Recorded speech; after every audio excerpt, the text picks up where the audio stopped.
पेंडा series के इस second video में आप सभी का फिर से स्वागत करता हूं। देखिएगा, इस वीडियो के अंदर हम समझने वाले हैं कि किस तरीके से हम सीरीज़ को बनाते हैं और किस तरीके से हम सीरीज़ में कई सारे अलग अलग फंक्शंस को परफॉर्म कर सकते हैं। ठीक है, तो हमारी जो EMRS की जो वेबसाइट है वहाँ से मैंने ये सिलेबस डाउनलोड कर रखा है, तो आप यहाँ पर देख सकते हैं कि इसमें हमारा जो अगला टॉपिक है वो है सीरीज़। ठीक है, तो इसके लिए मैं यहाँ पर ओपन कर लेता हूँ हमारा कमांड प्रॉम्प्ट और यहाँ मैं टाइप करता हूँ जुपिटर नोटबुक। अगर आपको ये नहीं पता कि इसको कैसे इंस्टॉल करते हैं तो आप मुझे कमेंट में बता सकते हैं। ठीक है, हालांकि बड़ा आसान है, सिर्फ आपको कमांड फॉलो करना होगा, पिप इंस्टॉल जुपिटर लैब। ठीक है, मैं लिख देता हूँ यहाँ पर पिप इंस्टॉल जुपिटर लैब। जैसे आप इस कमांड को रन करेंगे तो जो जुपिटर है वो आपके कंप्यूटर में इंस्टॉल हो जाएगा। ठीक है, तो देखिएगा, अब यहाँ पे हम सबसे पहले क्या करने वाले हैं। सबसे पहले तो हमने जो कल लास्ट वाली क्लास में हमने पेंडास को जो इंस्टॉल किया था उसको हम इंपोर्ट करा लेते हैं। तो हमने यहाँ पे लिख दिया है इंपोर्ट। इसके बाद यहाँ पर पेंडास एज पी डी यहाँ पे कुछ नहीं है, सिर्फ एक रेफरेंस वेरिएबल है जिसकी हमें नीड पड़ेगी आगे। हम चाहे तो पेंडास पूरा भी यूज़ कर सकते हैं, लेकिन एज अ पी हमने उसको बना दिया, तो इन शॉर्ट हम उसको पी यूज़ कर सकते हैं। अदरवाइज़ हमें बार बार जो है पेंडास ही लिखना पड़ता है ना। तो ये हमने कर लिया। अब सबसे पहले हम क्या बनाएंगे, सीरीज़ बनाएंगे। तो जैसा कि हमें पता है कि जो सीरीज़ होती है वो सीरीज़ हमारी वन डायमेंशनल होती है। तो हम सबसे पहले एक लिस्ट क्रिएट कर लेते हैं। जैसे कि मैं यहाँ पर लिस्ट का नाम रख देता हूँ लिस्ट 1, और एक लिस्ट हम बनाएंगे। यहाँ पर लिस्ट में कुछ एलिमेंट हम ले लेते हैं। ठीक है, और मैं इसको थोड़ा सा जूम कर लेता हूँ ताकि आपको प्रॉपर तरीके से नज़र आए। तो यहाँ पर हमने 10, 20, 30, 40, 50, 60 ये हमने एलिमेंट ले लिए, और मैं इसको साथ में रन भी करता चल रहा हूँ, है ना। इसके लिए आप क्या कर सकते हैं, शिफ्ट प्लस एंटर हिट करेंगे तो वो जो कमांड है पर्टिकुलर वो एग्जीक्यूट हो जाएगा। अगर मैं इसको प्रिंट करके देखना चाहूँ, लिस्ट 1 मैंने लिखा, शिफ्ट प्लस कंट्रोल मैंने एंटर किया, हिट किया मैंने, तो आप देखो कि यहाँ पर हमारा आंसर आ रहा है। ये लिस्ट हमारी बन चुकी है। लेकिन हमें क्या बनाना है, हमें बनाना है यहाँ पे सीरीज़। तो सीरीज़ बनाने के लिए हम क्या करेंगे, हमने यहाँ पे लिखा सीरीज़। ये केवल एक वेरिएबल है, इसकी जगह मैं कुछ और भी ले सकता हूँ। ठीक है, मैं चाहूँ तो S1, S2, S5 वो भी मैं ले सकता हूँ, लेकिन फिलहाल में मैंने सीरीज़ ही ले लिया। सीरीज़ के बाद इक्वल लिखा हमने, फिर लिखा PD, और PD के बाद जो फंक्शन होता है सीरीज़, उस फंक्शन को हमने लिया और इसके अंदर हम जिसको सीरीज़ बनाना चाहते हैं उसको हमने लिख दिया। तो यहाँ पर हमने क्या कर रहे हैं, यहाँ पे हम सीरीज़ नाम का एक वेरिएबल लिया। अब आपको हो सकता है लिटिल बिट कंफ्यूज कर जाए कि ये सीरीज़ ले रहे हैं तो क्या सीरीज़ ही लिखना ज़रूरी है, तो ऐसा बिल्कुल भी नहीं है। अगर हम चाहें तो इसका नाम केवल S रख सकते हैं, लेकिन यहाँ पर सीरीज़ ही लेना पड़ेगा क्योंकि ये एक प्री डिफाइंड फंक्शन है जो कि हमारा जो पेंडास है उसके अंदर ये फंक्शन अवेलेबल है। तो हमने लिखा PD कौन सा वाला, ये हमने जो PD बनाया हुआ है। ठीक है, pandas PD dot series S capital must be required. इसके बाद आपको उस वेरिएबल को पास करना है जिसके अंदर वैल्यूज़ हैं। तो वैल्यूज़ किसके अंदर हैं, वैल्यूज़ हैं हमारे लिस्ट 1 के अंदर। ये हमने पास कर दिया। इसको हम रन करके देख लेते हैं। तो शिफ्ट प्लस एंटर मैंने किया, ये हमारा हो चुका है रन। अब अगर मैं इसको प्रिंट करके देखना चाहूँ तो मैंने केवल S लिखा, शिफ्ट प्लस एंटर दोबारा से, तो आप देख सकते हैं कि ये हमारा जो है बनके तैयार हो गया है। और बाय डिफ़ॉल्ट जो हमारी सीरीज़ होती है उसका इंडेक्स 0 से स्टार्ट होता है। तो 0 पर है 10, 1 पर है 20, 2 पर है 30। इस तरीके से सारा का सारा हमारा ये हमें दिख रहा है। ठीक है जी, इतना ज़्यादा कोई कॉम्प्लिकेटेड है नहीं। अगर आप बड़े ध्यान से इसको देखेंगे तो आपको चीज़ें क्लियर होती जाएंगी, समझ में आती जाएंगी। ठीक है, अब इसके बाद क्या, तो इसके बाद में अगर हमें पर्टिकुलर वैल्यूज़ को प्रिंट कराना है, जिसे हम कहते हैं स्लाइसिंग, है ना, तो उसके लिए हमें दो एट्रीब्यूट मिल रहे हैं। एक हमारा होता है LOC लॉक, एक होता है ILOC, आई लॉक भी कह सकते हैं। यहाँ पे लॉक का मतलब है लोकेशन से और आई का मतलब है इंटीजर। तो ये दो फंक्शन हमारे पास है। कौन कौन से फंक्शन है, एक हमारे पास है LOC और हमारे पास है ILOC। तो आई का मतलब यहाँ इंटीजर से है और LOC का मतलब लोकेशन वैल्यू से। तो कैसे यूज़ करेंगे इसको, तो देखते हैं। अगर फर्ज करिए कि मुझे यहाँ पर थर्ड इंडेक्स का नंबर देखना है, तो मैं यहाँ पर फिर क्या लिखूँ, तो मैं यहाँ पर लिखूँगा जो हमारा वेरिएबल था कौन सा था, S था। तो हमने कहा S डॉट और LOC, हमने कहा यहाँ पे ब्रैकेट, और LOC में हमें क्या देखना है, हमें यहाँ पर देखना है पर्टिकुलर एक वैल्यू। लोकेशन वैल्यू हमें चाहिए, ठीक है।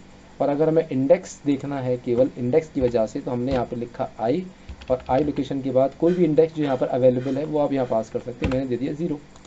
0 देने के बाद अगर मैं शिफ्ट लगा के एंटर हिट करता हूँ तो 0 पर जो भी वैल्यू होगी वो प्रिंट हो जाएगी। तो 0 पर कौन था, 0 पर था हमारा 10, ये प्रिंट हो गया। अगर मुझे 60 वैल्यू चाहिए तो फिर मैं क्या कर सकता हूँ, मैं यहाँ पर ही मैं 0 की जगह दे देता हूँ कितना, 5, और मैं इसे रन करूँगा इस कमांड को, तो आ जाएगा मेरा 60।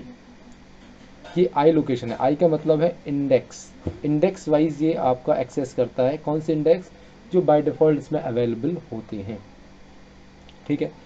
बाय डिफ़ॉल्ट अवेलेबल होते हैं, क्या इसका मतलब ये है कि हम अपनी मर्ज़ी से भी सीरीज़ को इंडेक्स प्रोवाइड करा सकते हैं? तो इसका आंसर ये है कि बिल्कुल, हम अपनी मर्ज़ी से भी सीरीज़ को इंडेक्सेस प्रोवाइड करा सकते हैं। कैसे कराएंगे इंडेक्स प्रोवाइड अगर कराना हो तो उसके लिए हम क्या करेंगे, देखिए 2 तरीके हमारे पास हैं। पहला तरीका ये है कि हम अलग से कुछ इंडेक्स बना लेते हैं, ठीक है। तो हम क्या करेंगे, यहाँ पर हम एक दोबारा से ले लेते हैं एक लिस्ट। सपोज मैंने यहाँ पर कहा list 2 equal, I have some values like 100, 200, 300, 500, 400, 500, ठीक है। ये क्या है, हमारी लिस्ट हो गई। एंटर हिट किया मैंने, और एक मैंने यहाँ पे ले लिया इंडेक्स, ठीक है। IND ले रहा हूँ मैं, इंडेक्स भी लिख सकता हूँ, वो तो कोई बात ही नहीं है, वेरिएबल है, जस्ट कंफ्यूज ना हो इसलिए मैं ऐसे वेरिएबल नेम ले रहा हूँ जो एक दूसरे से मैच ना हो। तो हमने IND ले लिया।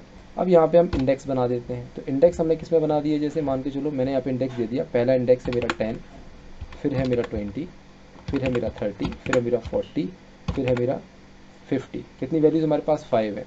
यानी कि 100 का इंडेक्स रहेगा 10, 200 का इंडेक्स होगा 20, 300 का इंडेक्स होगा 30, 400 का होगा 40, और 500 का होगा 50। कोई दिक्कत नहीं है इसमें। चलिए इसको हमने एग्जीक्यूट कर दिया। अब क्या करेंगे, ऊपर जो हमने कमांड चलाई थी, कौन सी वाली कमांड, ये वाली कमांड है ना, इस वाली कमांड की हमें यहाँ पे नीड है। क्या नीड है, तो हम यहाँ पे देख लेते हैं। तो क्या किया था हमने यहाँ पर हमने एक वेरिएबल में इसको जो है स्टोर कराया था। तो हमने वही वेरिएबल दोबारा से ले लिया। कुछ दूसरा वेरिएबल भी ले सकते हो आप। फिर आपने लिखा PD डॉट, फिर सीरीज़ लिख दो। सीरीज़ लिखने के बाद एक फंक्शन है। फंक्शन के बाद में पहले आप पास करो डेटा, उसके बाद पास करो आप इंडेक्सेस। मैंने यहाँ पे क्या लिख दिया, सबसे पहले list 2, जो list 2 यहाँ पर ये आ गई है, और फिर मैं लिखा IND यानी कि इंडेक्स मैंने यहाँ पर दे दिया। इसके बाद मैंने शिफ्ट एंटर कर दिया, कमांड एग्जीक्यूट हो चुका है। फिलहाल में हम इसको रन करके देख लेते हैं क्या होता है। एस मैंने किया, एंटर हिट किया, तो यहाँ पर देखिएगा पूरा कमांड हमारा एग्जीक्यूट हो रहा है। जो इंडेक्स बाय डिफॉल्ट पहले 0, 1, 2, 3, 4, 5 आ रहे थे, अब उस इंडेक्स की बजाय हमें क्या मिल रहा है, 10 पर मिल रहा है 100, 20 पर 200। ये आप ही ने किया, यानी कि हमने ही किया, ये इंडेक्स हमने दिए हैं, ठीक है। तो इंडेक्स हम चेंज भी कर सकते हैं, ऐसा कुछ नहीं है कि इंडेक्स हम चेंज नहीं कर सकते, बिल्कुल कर सकते हैं। बट एग्जाम में ये पूछा जा सकता है कि बाय डिफॉल्ट सीरीज़ का इंडेक्स क्या है। तो इसका आंसर होगा कि बाय डिफॉल्ट सीरीज़ का जो इंडेक्स होता है वो होता है 0, 0, 1, 2, 3, 4, 5 ऐसे चलता है। कैन वी चेंज इट, तो आंसर होगा yes we can change it, हम इसे चेंज कर सकते हैं। और उसको चेंज करने के लिए वही तरीका है कि आप इसको अलग से एक इंडेक्स बना लें। और भी अलग अलग तरीके हैं, लेकिन फिलहाल मैंने आपको भी एक ही तरीका बताया हुआ है। तो आप यहाँ पर इंडेक्स बनाएं और उन इंडेक्स को यहाँ पर क्या करते हैं, आप पास कर दें। अब मुझे अगर इसको एक्सेस करना है, तब यहाँ पर क्या काम करेगा हमारा आई लोकेशन, एक बार देखते हैं। s.iloc, तो हमने ILOC में यहाँ पर 10 लिखा। अब ये काम नहीं करेगा, एंटर किया हमने, आप देख सकते हैं s.iloc ये काम नहीं कर रहा है। क्यों काम नहीं कर रहा है, क्योंकि ये काम करता है केवल उन प्री डिफाइंड इंडेक्सेस पर जो 0 से स्टार्ट होते हैं। अगर आपको अपने इंडेक्सेस से वैल्यू एक्सेस करनी है तो उसके लिए हमारे पास एक फंक्शन अवेलेबल है, दैट इज़ LOC लोकेशन। जैसे आप लोकेशन के अंदर 10 दोगे और एंटर हिट करोगे तो 10 पर जो वैल्यू होगी वो आपकी प्रिंट हो जाएगी। एग्ज़ाम के अंदर मोस्ट इंपॉर्टेंट एक चीज़ मैं आपको क्लियर कर दूँ, मोस्ट इंपॉर्टेंट है कि ILOC और LOC के बीच में वो आपको डिफरेंस पूछ सकता है, लेकिन आउटपुट के थ्रू पूछेगा। रिटर्न में तो कुछ आना नहीं वाला, जो कुछ भी क्वेश्चंस आएंगे वो MCQs में आएंगे। तो हो सकता है कि वो आपसे यही कुछ दे दे और देने के बाद वो LOC यूज़ कर ले, फिर आपसे पूछे या ILOC यूज़ कर ले, फिर आपसे पूछे बताओ आउटपुट क्या। तो अब आपको पता होना चाहिए कि जो प्री डिफाइंड इंडेक्सेस हैं उस पर ही ILOC काम करेगा। अगर प्री डिफाइंड इंडेक्स नहीं है तो फिर LOC काम करेगा, अदरवाइज़ एरर जनरेट होगी वहाँ पर। ठीक है, एक बार फिर से शिफ्ट करके एंटर किया और ये इंडेक्स एरर हमें मिल रही है। तो ये भी हमें पता हो तो और भी ज़्यादा अच्छा है कि इंडेक्स कौन सी आती, एरर कौन सी आती है। तो इंडेक्स एरर हमें यहाँ पर देखने को मिलती है। ठीक है, तो इस वीडियो में आज हमने समझ लिया है कि किस तरह से हम सीरीज़ को क्रिएट करते हैं, किस तरह से प्रिंट करते हैं, उसके इंडेक्सेस हम कैसे बनाते हैं, चेंज करते हैं, और साथ ही साथ उस पर पॉसिबली जो दो एट्रीब्यूट हैं, टू एट्रीब्यूट्स हैं, इंडेक्स लोकेशन ILOC और लोकेशन वैल्यू, उसको हम कैसे यूज़ करते हैं। ठीक है, इससे रिलेटेड कुछ MCQs हम डिस्कस करेंगे आने वाली क्लासेस में। आई होप कि इस वीडियो के थ्रू आपको काफ़ी कुछ समझ में आया होगा, और प्रैक्टिस करिए, जितनी ज़्यादा प्रैक्टिस करेंगे उतनी चीज़ें आपकी क्लियर होंगी, और आने वाले एग्ज़ाम के लिए आप सभी को बेस्ट ऑफ लक। बाकी का हम नेक्स्ट क्लास में अगले जो टॉपिक्स हैं, डेटा फ्रेम टॉपिक है हमारा, उसको हम कवर अप करेंगे। साथ ही साथ हम कवर करेंगे कुछ MCQs को भी, जो रिलेट करेंगे डेटा सीरीज से भी और डेटा फ्रेम से भी।